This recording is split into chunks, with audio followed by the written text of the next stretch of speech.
اعوذ باللہ من الشیطان الرجیم بسم اللہ الرحمن الرحیم السلام علیکم ورحمۃ اللہ وبرکاتہ۔ میرے عزیز بھائیو بہنوں اور بچوں، میرے آقا کریم صلی اللہ علیہ وآلہ وسلم کا ارشاد ہے، جو شخص اذان سنے اور جس طرح مؤذن کلمات کہے اسی طرح وہ کلمات دہرائے تو اللہ تعالی مردوں کو 1,00,000 نیکی کا ثواب عطا فرمائے گا اذان کا جواب دینے پہ۔ تو میرے عزیزوں، میرے آقا کریم صلی اللہ علیہ وآلہ وسلم نے جب یہ ارشاد فرمایا تو یہ سن کے عورتیں آپ کی خدمت میں حاضر ہوئیں اور کہنے لگے، حضور ہم تو پیچھے رہ گئی۔ تو میرے آقا کریم صلی اللہ علیہ وآلہ وسلم نے فرمایا، جس کا مفہوم کچھ یوں ہے۔ تو میرے آقا کریم نے فرمایا، گھروں کے اندر رہنا اور اذان کا جواب دینا، مردوں کو 1,00,000 نیکی ملے گی۔ تمہارے نبی کا وعدہ ہے کہ تمہیں 2,00,000 نیکیاں عطا فرمائی جائیں گی۔ سبحان اللہ! یعنی میرے آقا کریم نے کیا فرمایا کہ تمہیں اس کا ڈبل ثواب ملے گا، لیکن شرط کیا ہے کہ گھروں کے اندر رہنا۔ میرے عزیزوں، قرآن پاک میں سورہ احزاب آیت نمبر 33 میں میرا پیارا اللہ فرماتا ہے، اے میرے محبوب کی ازواج، میرے اللہ کریم نے آقا کریم صلی اللہ علیہ وآلہ وسلم کی ازواج سے ساری عورتوں کو یہ پیغام دیا، کہا اے بیبیوں اپنے گھروں کے اندر ٹھہری رہو۔ میرے عزیز بچوں، خصوصاً بچیوں، بہت ساری جگہ پر یہ دیکھنے میں بھی آیا ہے اور سننے میں بھی آیا ہے کہ بہت ساری بہنیں اور بیٹیاں اس چیز پر یہ کمنٹس کرتی ہیں کہ یہ دقیانوسی باتیں ہیں، یعنی پرانی باتیں ہیں۔ میرے بچوں، یہ صرف دھوکے کی بات ہے۔ اگر کوئی یہ کہے کہ عورت کو آزادی ہے، ہاں، اسلام نے عورت کو آزادی بھی دی اور اسلام نے عورت کو عزت بھی دی اور اسلام نے ہی عورت کو احترام کے قابل بھی کیا، لیکن میرے عزیزوں، جو اللہ تعالیٰ نے حد لگائی ہے اس حد کے اندر رہے تو دنیا بھی یقیناً آپ کی اور آخرت بھی یقیناً آپ کی ہی ہوگی۔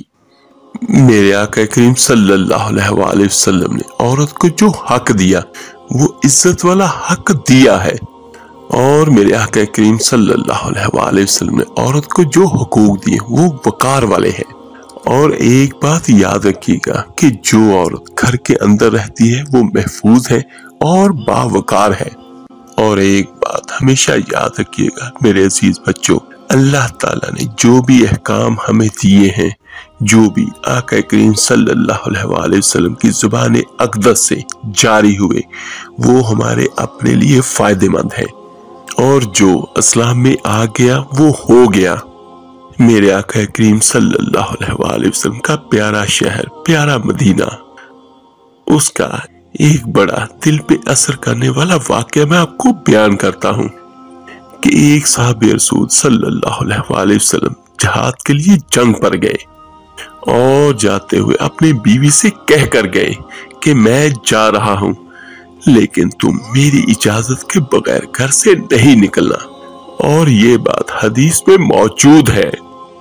میرے آقا کریم صلی اللہ علیہ وآلہ وسلم نے فرمایا، جس کا مفہوم کچھ یوں ہے کہ اس عورت کے پاؤں اس کی گردن کے ساتھ لپٹے ہوں گے، یعنی اس کے پاؤں کو اس کے گلے کے ساتھ باندھ دیا جائے گا۔ کس عورت کے بارے میں حدیث ہے؟ اس عورت کے لیے جو خاوند کی اجازت کے بغیر اپنے گھر سے نکلا کرتی تھی۔ جو بہنیں، جو بیٹیاں گھروں سے اپنی شوہروں کی اجازت کے بغیر نکلتی ہیں ان کے لیے یہ وارننگ ہے۔ تو میں آپ کو وہ واقعہ بیان کر رہا تھا کہ وہ صحابی جب جاتے ہوئے اپنی بیوی سے کہہ کر گئے کہ میرے بعد گھر سے نہیں نکلنا، وہ اپنی بیوی کو پابند کر کے گئے اور خود جنگ کے لیے جہاد پر روانہ ہو گئے، اور چند گلیاں چھوڑ کے مدینے میں ہی اس عورت کا باپ بھی رہتا ہے۔